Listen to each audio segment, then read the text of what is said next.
Thanks for coming back to see the next stage of my Penrose quilt. You deserve a medal. It's been a bit of a slog even so far.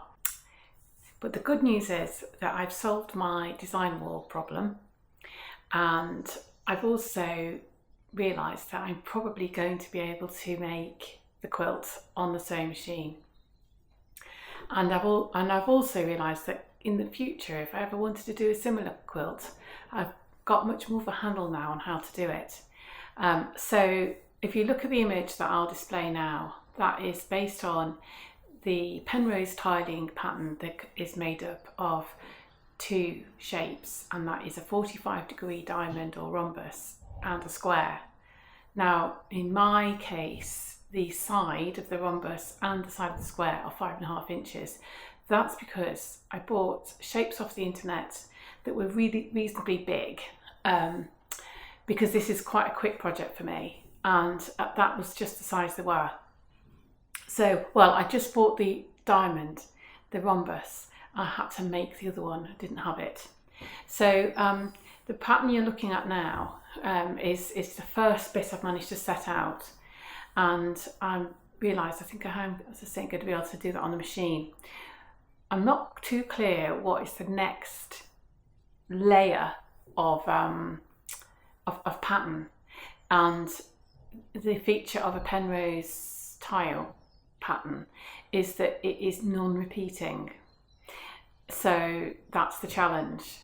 So the stage I'm going to do now is to sew the central 8 flower together and the ones that attach to that, and see how that goes.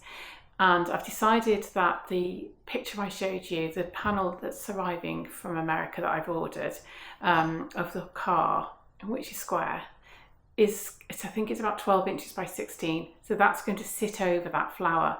So I will unfortunately be obscuring some of the flower in the middle of the quilt. But I think if I try and splice it in, I think it's going to be very complicated and could get very messy. So I'm pretty sure I'm going to applique the car over the top with the rays of the petals coming out, the petals coming out around it, and going on from there. So that's the first stage that I'm going to be showing you today. So I hope you enjoy watching.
Well, I've learned something over the last few hours, and that's that I can't make this quilt on the sewing machine, not the patchwork part of it anyway. I've made up most of that first portion, and at first glance it looks all right, but I'm not happy with the finish at all. And some of the joins and points are neat, some of them are white, but some of them look really dreadful. Now, I've checked in my quilting technique books of how to join complex pieces together and set them in. I've already practiced it previous to today, and I've realised that it's making it really unenjoyable, and it's frustrating, because if these were log cabin blocks or squares, I know that it would be fine to do it, and I know I would be happy with the finish. I also know that if I was doing the same thing by hand with English paper piecing, it would also be very neat, and I've done a lot of that, and you can make it very neat. So I'm not going to waste this piece because it's going to be in the centre, and the panel that I've bought is just a bit smaller than this. I think it's about 12 inches by 16. and I'm going to applique to it so that the points will be showing around the side, around the outside of it. So what I've done is I've made myself, using the templates I've got, I've made myself some English paper pieces ready, and I'm going to sew the rest of it by hand. So this means that I'll be starting the next quilt sooner, because this is something that's going to have to run alongside another quilt. I'll just do it here and there over the next few weeks. So I hope you've enjoyed my unsuccessful journey so far, and I'm going to carry on adding pieces in to this quilt, and I'll show you the progress of that.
I've made some quite pleasing progress with the Penrose quilt, and I've managed to sort of avert disaster.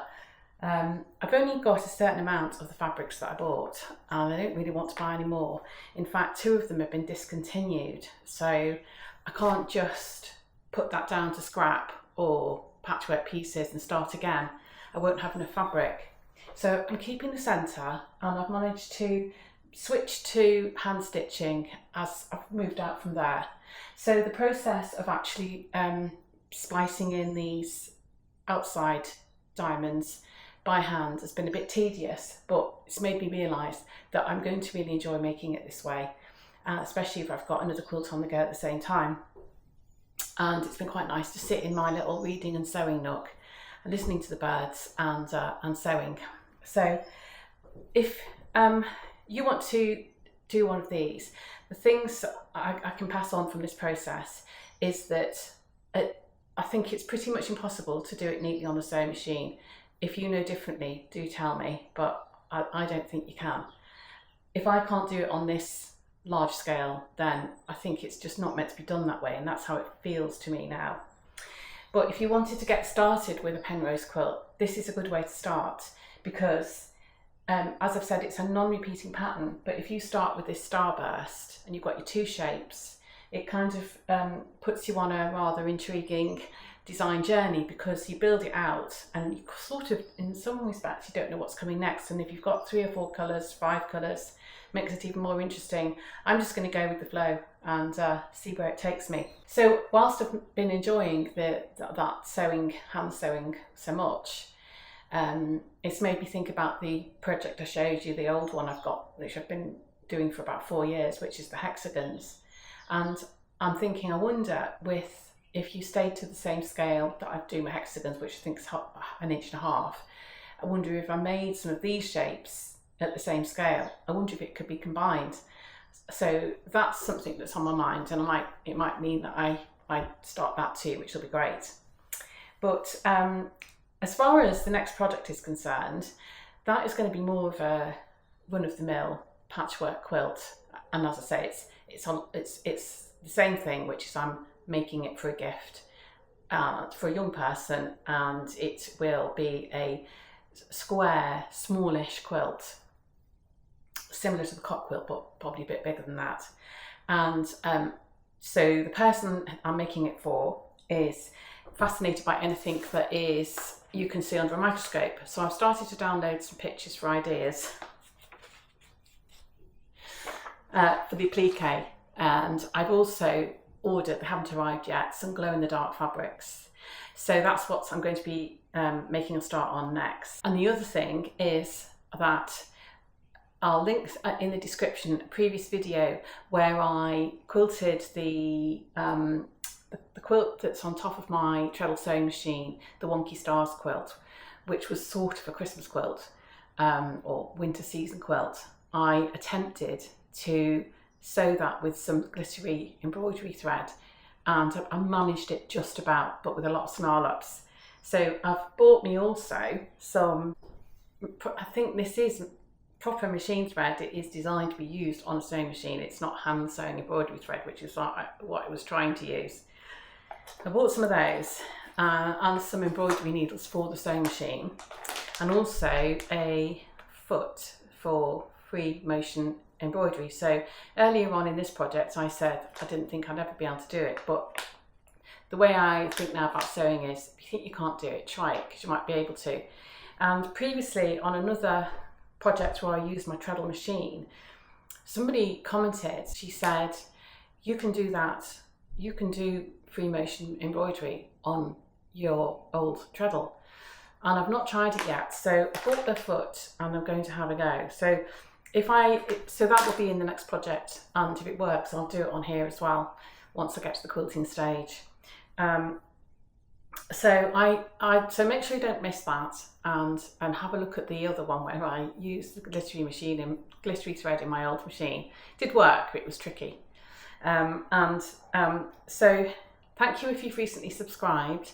I am getting a lot of views these days and it's very nice, but I don't get an awful lot of comments, and I'm very, very grateful for the ones I do get, because otherwise you do feel a little bit like you're in an echo chamber and you're wondering whether you're doing the right thing or not.